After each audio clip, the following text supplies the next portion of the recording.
Rain tapped softly against the wide glass windows of the penthouse, the kind of gentle drizzle that made the city lights shimmer like a dream. Inside, the house was quiet, too quiet. Elena wiped her damp hands on her apron, glancing at the clock on the wall. Nearly midnight. Another long day had passed. She had just finished cleaning the kitchen after the Thompsons' dinner party. The laughter and chatter from their guests had already faded, replaced by the ticking of the grandfather clock. Her back ached, but it was her heart that felt heavier. Today was her birthday. No one in the house knew, of course. Why would they? She was just the nanny, the one who kept their daughter, Lily, happy in the house spotless. Still, a tiny part of her had hoped that someone, even little Lily, might remember. Elena reached into her small handbag and pulled out a folded card, handmade, with uneven edges. She had written it herself, not for anyone else, but for the child she looked after. Happy 6th birthday, my sweet Lily, the card read in neat, careful handwriting.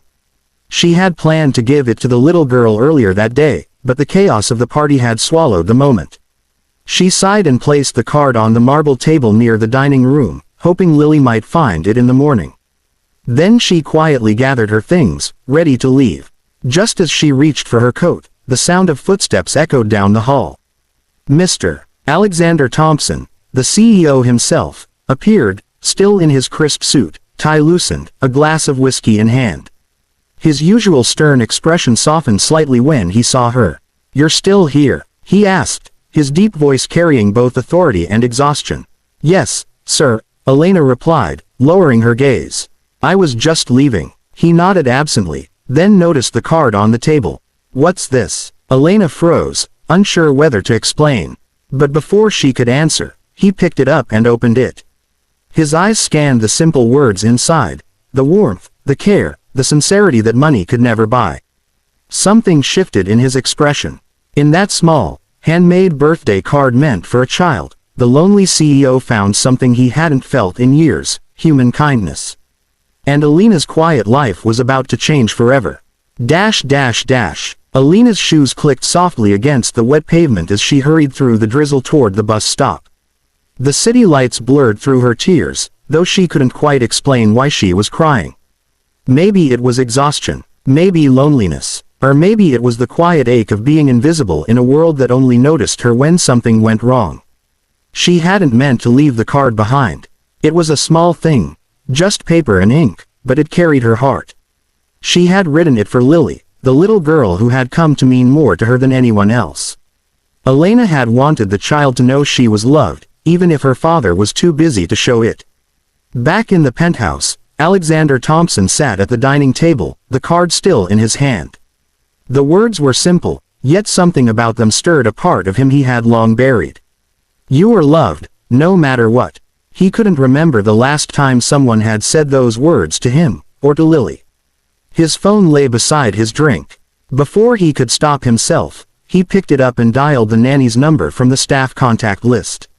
The line rang once, twice, before her soft, uncertain voice answered. "Hello, Miss Elena, it's Alexander." She froze in place, clutching the phone tightly. "Mr. Thompson, I'm sorry if I left anything unfinished. I'll come back right now if—" "No," he interrupted, his voice gentler than she'd ever heard it. "That's not why I called." There was silence. Even the rain seemed to pause. "I found the card," he continued quietly. "It was beautiful. Lily should see it in the morning. Thank you for making it for her." "Oh," Elena whispered, caught between embarrassment and relief. "I didn't mean to leave it there, sir. I just wanted her to know she's special." "She is," he said, his tone low and thoughtful. "And you've reminded me of that." For a moment, neither spoke. The distance between the lonely CEO and his humble nanny felt smaller than it ever had before. When he finally ended the call, Alexander sat in silence, staring at the little handmade card. He didn't know it yet, but that single phone call was the beginning of everything he had been missing.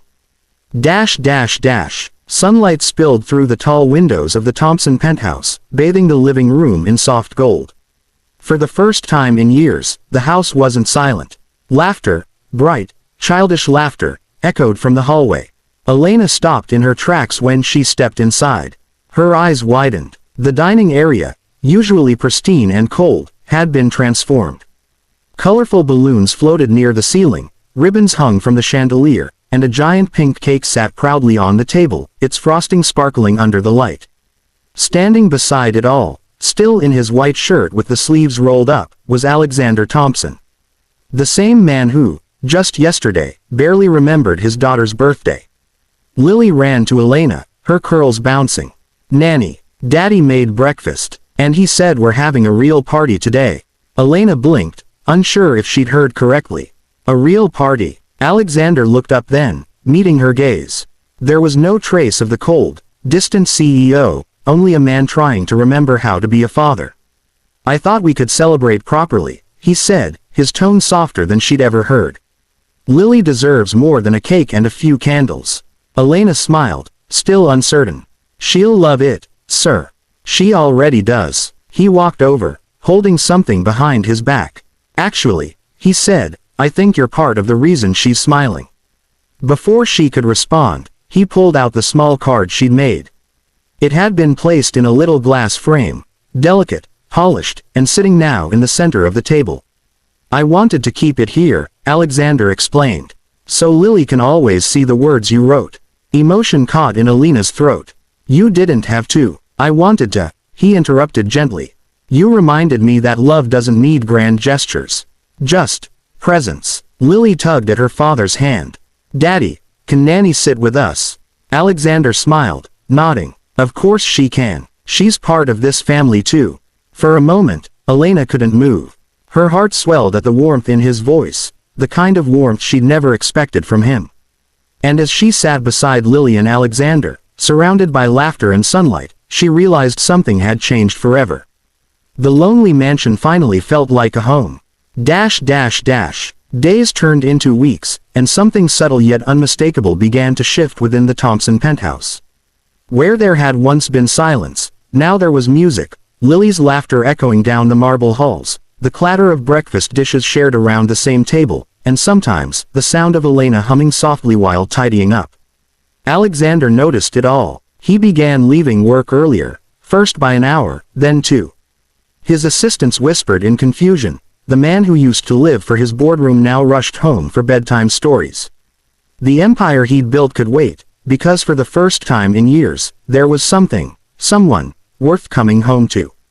One evening, Lily had fallen asleep early, her tiny hand still clutching her favorite stuffed bunny.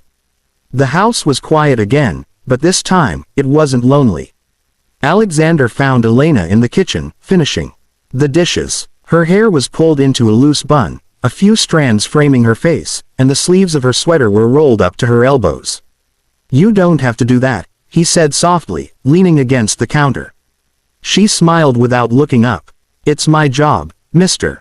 Thompson." He hesitated before replying. "Maybe, but you've done far more than your job." That made her pause. Slowly, she set the dish towel down and turned to face him. There was something in his eyes she hadn't seen before, warmth, gratitude, and something deeper. "You've changed this house, Elena," he said quietly. Lily smiles again. "She talks. She laughs. She sleeps without nightmares. That's because of you." Her throat tightened. "She just needed love, sir. Every child does." He nodded, stepping closer. "And what about you?" She blinked, startled. "Me? You give so much love to everyone else," he said, his voice low, "but has anyone ever given it back to you?" The air between them grew still. She wanted to answer, but no words came. Her eyes shimmered with unshed tears. He smiled faintly, almost sadly. "You deserve more than being invisible in someone else's story." In that moment, something fragile and beautiful bloomed between them, a connection neither dared name. Outside, the city lights flickered against the glass, and for the first time in a long time, both of them felt truly seen.